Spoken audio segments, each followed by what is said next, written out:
اور اللہ تعالیٰ کی آیات کا انکار کرنا۔ مسکینی ڈال دی، ذلت ڈال دی، یعنی کہ جاؤ دفع ہو جاؤ، خود محنت کرو، ہل چلاؤ، بیج ڈالو، پانی پلاؤ، خود اگاؤ اور پھر خود پکا کر کھاؤ۔ یعنی کتنا فرصت کا وقت تھا کہ پکا پکایا کھانا آتا تھا، اللہ کا شکر ادا کرتے، اللہ تعالیٰ کی عبادت کرتے، لیکن کیا کیا کہ انہوں نے ناشکری کی، خود ہی خود کو ہلاکت میں ڈال دیا۔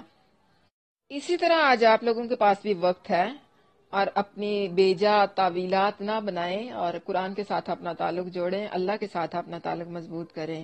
ابھی اسی طرح آپ لوگ بھی تعویلات کرتی ہیں نا کہ ابھی یہ کام ہے، ابھی وہ کام ہے، ابھی فلاں مصروفیت ہے، کل جائیں گے، کل کلاس میں جائیں گے۔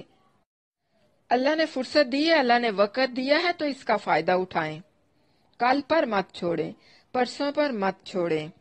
آج فراغت ہے تو اس فراغت کا فائدہ اٹھائیں، اس سے پہلے کہ اللہ تعالیٰ آپ سے یہ فراغت کی نعمت چھین کر آپ کو دنیاوی مصروفیت میں اس قدر مشغول کر دے کہ آپ کے پاس وقت ہی نہ بچے۔ اللہ تعالیٰ کی نعمتوں کا انکار کرنا، اس کی نعمتوں کی ناشکری کرنا اور اس کے حکم کا انکار کرنا، بلا وجہ انبیاء کو بغیر حق کے قتل کرنا، یہ ساری چیزیں باعث ہلاکت ہیں۔ بے شک جو لوگ ایمان لائے اور جو یہودی بنے اور نصارہ اور صابی، جو بھی اللہ اور یوم آخرت پر ایمان لائے گا اور نیک عمل کرے گا، تو ان کے لیے ان کا اجر ان کے رب کے پاس ہے، اور نہ ان پر کوئی خوف ہے اور نہ وہ غمگین ہوں گے۔ کیا معلوم ہوا کہ نیک عمل کرنے پر اللہ تعالیٰ جنت عطا کرے گا، چاہے کوئی یہودی ہو، عیسائی ہو، بے دین ہو، جو بھی اللہ پر ایمان لائے گا، روز آخرت پر ایمان لائے گا، پھر نیک عمل کرے گا، تو اللہ تعالیٰ انہیں جنتوں میں لے جائے گا، ایسی جنت میں جہاں ان پر نہ کوئی غم ہوگا اور نہ کوئی خوف ہوگا۔ کس وجہ سے؟ نیک اعمال کی وجہ سے۔ آیت نمبر 63، اور جب ہم نے تمہارا پختہ عہد لیا اور تمہارے اوپر پہاڑ کو بلند کیا، پکڑو قوت کے ساتھ جو ہم نے تمہیں دیا ہے، اور جو اس میں ہے اسے یاد کرو تاکہ تم بچ جاؤ۔ جب لوگ اپنی نافرمانی اور سرکشی میں حد سے بڑھ جاتے ہیں تو پھر اسی طرح اللہ تعالیٰ ان پر عذاب بھیج دیتے ہیں، جس طرح کہ یہاں آج کل کرونا وائرس آیا ہے، یہ سب ہماری نافرمانیوں کی وجہ سے ہے۔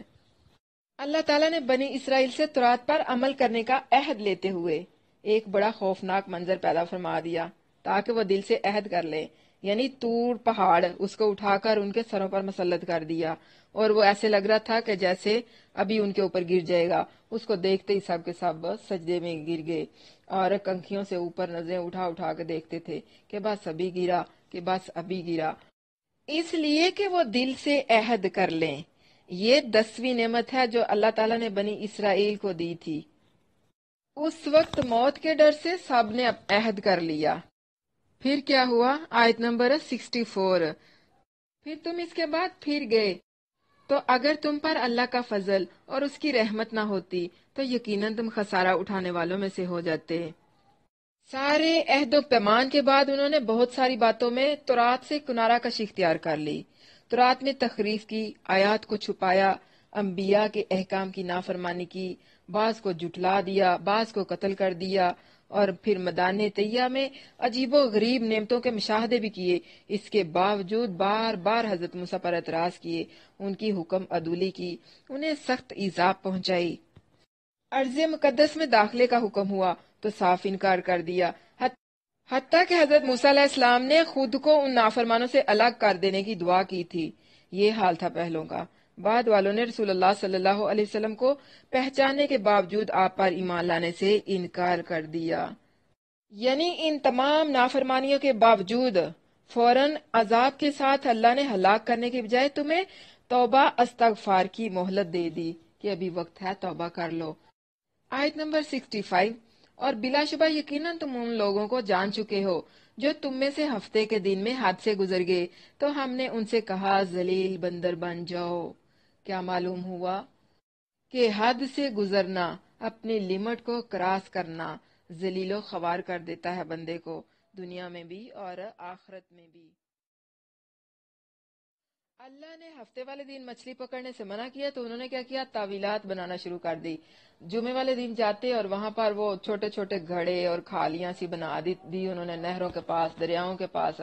ہفتے والے دن مچھلیاں آتی اور ان میں گر جاتی اور ان سے باہر نہ نکلا جاتا، یہ اگلے دن جا کے ان کو پکڑ لیتے اور کہتے ہم نے تو ہفتے والے دن مچھلی کا شکار نہیں کیا بلکہ ہم تو اتوار والے دن شکار کرتے ہیں۔ نافرمانی کی، اللہ کے حکم کی عدولی کی تو اللہ نے کہا ذلیل بندر بن جاؤ، اور پھر اسی طرح ذلیل و خوار ہو کر ایڑیاں رگڑ رگڑ کر مر گئے۔ اور اسی طرح جو اللہ کا نافرمان ہے، اللہ کے حکم کے خلاف ورزی کرتا ہے، اسی طرح ذلیل و خوار ہوتا ہے۔ آج دیکھیں آپ لوگ بھی تعویلات بناتی ہیں نا قرآن پڑھنے کے لیے، گھر میں بچے رو رہے تھے اس لیے نہیں آ سکی، ساس ناراض ہوتی ہے، شوہر کے کام ہے، یہ تعویل، وہ بہانہ، یہ کرنا ہے، وہ کرنا ہے۔ اللہ کے لیے سب کام کو پیچھے چھوڑ دیں، اللہ کے لیے وقت نکالیں، اللہ کے ساتھ اپنا تعلق مضبوط کریں۔ جو اللہ تعالیٰ کی نافرمانی کرتے ہیں تو اللہ تعالیٰ انہیں باعث عبرت بنا دیتے ہیں، اگلے پچھلوں کے لیے انہیں باعث عبرت بنا دیتے ہیں۔ جس طرح یہ ہفتے والے، تو ہم نے اسے ان لوگوں کے لیے جو اس کے سامنے تھے اور جو اس کے پیچھے تھے ایک عبرت اور ڈرنے والوں کے لیے ایک نصیحت بنا دیا۔ یہاں سے نصیحت پکڑنی ہے، ذکرہ۔ کیا معلوم ہوا کہ نصیحت انہی پر اثر کرتی ہے جو متقین ہیں، متقین کے علاوہ دوسروں پر نصیحت بھی اثر نہیں کرتی۔ اگلی آیات میں اسی گائے کے واقعے کا ذکر ہے جس کے نام پر یہ سورت ہے۔ آیت نمبر 67 سے 71۔ اور جب موسیٰ علیہ السلام نے اپنی قوم سے کہا بے شک اللہ تمہیں حکم دیتا ہے کہ گائے ذبح کرو، انہوں نے کہا کیا تو ہمیں مذاق بناتا ہے؟ کہا میں اللہ کی پناہ پکڑتا ہوں کہ میں جاہلوں سے ہو جاؤں۔ کیا پتا چلا کہ مذاق کرنا جاہلوں کی علامت ہے، یعنی بلا وجہ کی ہنسی مذاق جہالت کی نشانی ہے، جھوٹ بولنا جہالت کی نشانی ہے۔ انہوں نے کہا اپنے رب سے ہمارے لیے دعا کرو، وہ ہمارے لیے واضح کرے کہ گائے کیا ہے۔ کہا بے شک وہ فرماتا ہے، بے شک وہ ایسی گائے ہے جو نہ بوڑھی ہے اور نہ بچھڑی، اس کے درمیان جوان عمر کی ہے، تو کرو جو تمہیں حکم دیا جاتا ہے۔ کیا معلوم ہوا؟ کثرت سے سوال کرنا منع ہے، جتنے زیادہ سوال کرو گے اتنے زیادہ مشکل میں پڑو گے۔ حکم دیا گیا تھا گائے لے آؤ تو سیدھی سادھی کوئی سی بھی گائے لاتے اور عمل کرتے، بات ختم۔ لیکن انہوں نے کیا کہا؟ دعا کر، اپنے اللہ سے پوچھ، ہمیں بتائے کس طرح کی ہو۔ جواب دیا گیا نہ بڑھی ہو نہ بچی ہو بلکہ جوان ہو، اور پھر کہا کہ جو تمہیں حکم دیا گیا ہے وہ کرو۔ انہوں نے کہا ہمارے لیے اپنے رب سے دعا کرو، وہ ہمارے لیے واضح کرے کہ اس کا رنگ کیا ہے۔ کہا بے شک وہ فرماتا ہے کہ بلا شبہ وہ گائے زرد رنگ کی ہے، اس کا رنگ خوب گہرا ہے، دیکھنے والوں کو خوش کرتی ہے۔ سوال پر ایک اور سوال کر دیا گیا، پہلے کس طرح کی ہے، پھر اس کا رنگ بھی بتاؤ، یعنی اب رنگ کی ڈیمانڈ کر دی گئی ہے کہ اس کا کلر کس طرح کا ہونا چاہیے۔ تو کہا خوب گہرے زرد رنگ کی ہو جو دیکھنے والوں کو خوش کر دے۔ انہوں نے کہا ہمارے لیے اپنے رب سے دعا کرو، وہ ہمارے لیے واضح کرے وہ گائے کیا ہے۔ بے شک گائے ہم پر ایک دوسرے کے مشابہ ہو گئی ہیں، اور یقیناً اگر اللہ نے چاہا تو ہم مقصد کو پہنچنے والے ہو جائیں گے۔ تمام باتوں کے درمیان میں ایک اچھی بات کر دی، یعنی مقصد کو پہنچنا ہے تو انشاءاللہ کہنا ہے، یعنی اللہ پر یقین رکھنا ہے اور اللہ پر توکل رکھنا ہے، جبھی ہم اپنے مقصد کو پہنچ سکیں گے۔ کہا بے شک وہ فرماتا ہے کہ بے شک وہ ایسی گائے ہے جو نہ جوتی ہوئی ہے کہ زمین میں ہل چلاتی ہو اور نہ کھیتی کو پانی دیتی ہے، صحیح سالم ہے، اس میں کسی اور رنگ کا نشان نہیں۔ انہوں نے کہا اب تو صحیح بات لایا ہے، پس انہوں نے اسے ذبح کیا اور وہ قریب تھے کہ کرتے۔ مصر میں غلامی کے زمانے میں غالب قوم کے اثر سے بنی اسرائیل میں گائے کی تقدیس کا عقیدہ سرایت کر گیا تھا۔ اس کا ظہور کس وقت ہوا؟ جب موسیٰ علیہ السلام تورات لینے کے لیے طور پر گئے تھے تو انہوں نے پیچھے سے بچھڑا بنا کر اس کی پوجا شروع کر دی۔ تو اب حضرت موسیٰ علیہ السلام کو اللہ نے حکم دیا تھا کہ ان کی اس عقیدے کو جڑ سے اکھاڑنا ہے، اس لیے گائے ذبح کرنے کا حکم دیا گیا۔ ان کے دلوں میں گائے کے بچھڑے کی محبت جو تھی وہ اس طرح سے پلائی گئی تھی کہ جس طرح کوئی مشروب یا جس طرح کے جسم کے اندر خون، اس لیے انہیں بہت تعجب ہوا۔